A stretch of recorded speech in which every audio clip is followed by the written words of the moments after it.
Thank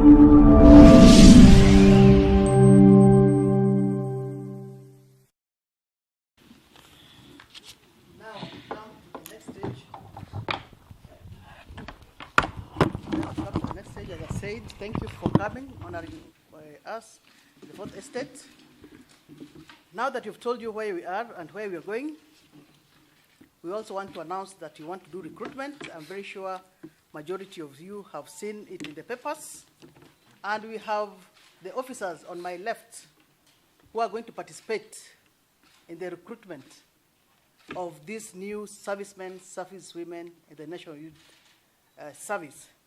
And this exercise will start from 10th, that is Monday, to 14th June 2019 in 331 stations. These 331 stations are the stations where we have the sub-county or the deputy county commissioners. They are going to oversee for us this exercise. However, for you to be recruited as NYS recruit, number one, you must be a Kenyan citizen and a resident of that particular sub-county. Therefore, that's what I'm saying, we are recruiting at the sub-county level. You must also undergo a medical checkup during that recruitment and after. The second medical checkup will be done at the NYS. Once you have been enlisted, you will have a second checkup. And all these medical checkups are going to be conducted by the Ministry of Health. Then the persons we are going to recruit must be prepared to undergo vigorous physical training. And they also must prepare themselves to give voluntary service to the nation in any part of Kenya. Remember when the chairman was speaking, he said there are four stages, paramilitary, and the second one is the national service. So you should be prepared to undergo voluntary service to the nation in any part of the Republic. We have 22 units in the Republic of Kenya, and therefore, after the paramilitary training, we can post you to work there. You must be a KCAC certificate holder with a minimum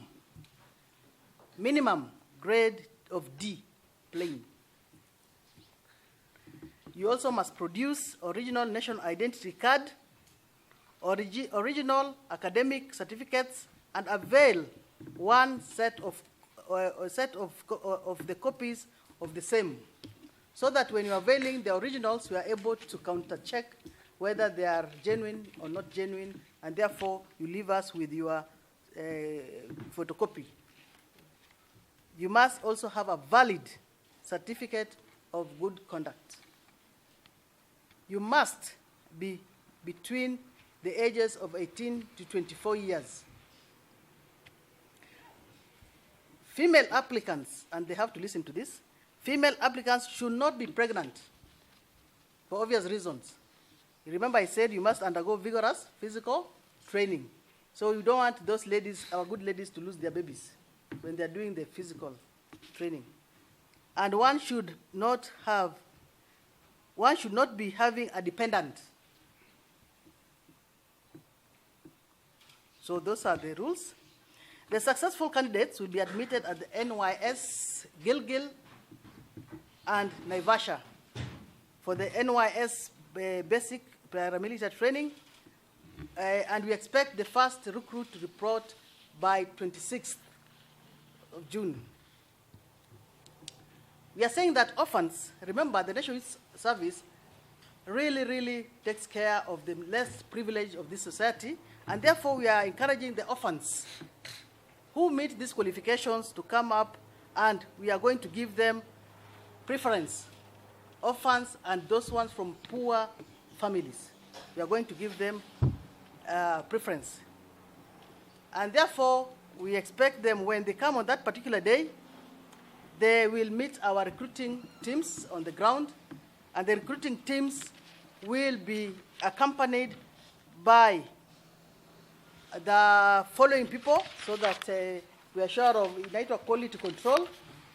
The Deputy County Commissioners, we are hoping that they will come to oversee the exercise, and they will be having the Sub-County Security and Intelligence Committee members. The committee members, as you know, includes the NIS, the CID, Police, Administration Police, and we are also expecting the youth officers who are on the ground to be overseeing this exercise, the religious and faith-based organizations to oversee this. The Ministry of Health will be with us because they have to carry out the medical tests. Ministry of Education, we expect them to be there just to satisfy for us that those certificates they're seeing are okay. And the National Youth Council, you know we have a National Youth Council.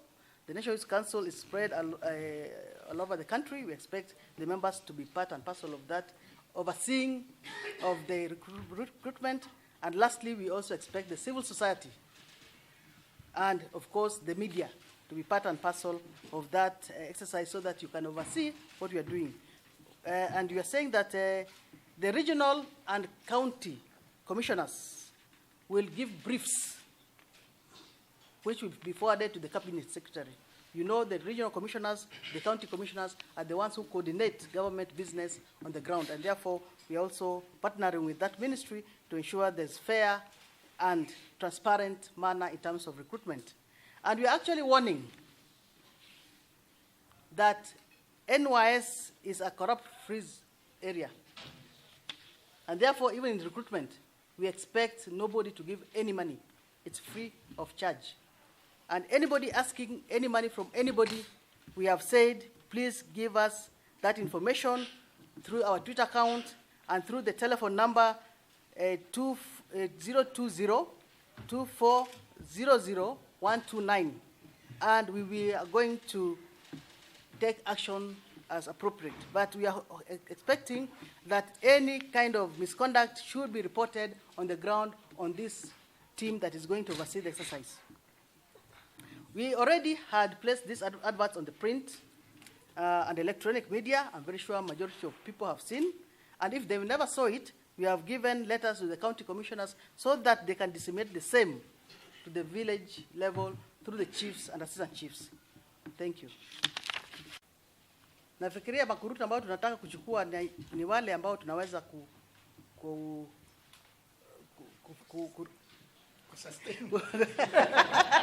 sustain within the budget. Wale makurutu tunachukua ni wale ambao tunaweza, yes, kulingana na uwezo wetu na budget allocation ambayo tumepatiwa, makurutu 10,000 tunaweza na hata wale wengine ambao wako katika national service na wale wengine ambao wako vocational training tunaweza kutimiza mahitaji yao.